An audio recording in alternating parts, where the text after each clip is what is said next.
Dean, I want to begin by acknowledging the traditional owners of the land on which we meet and paying respect to their elders past and present.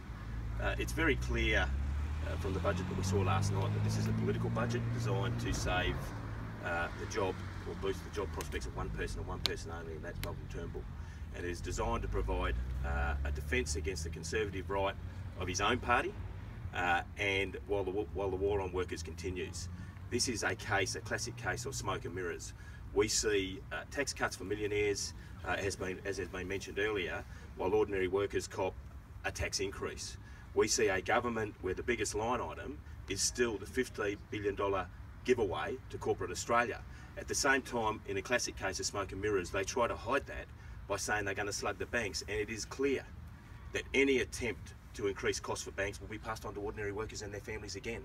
A classic case of smoke and mirrors.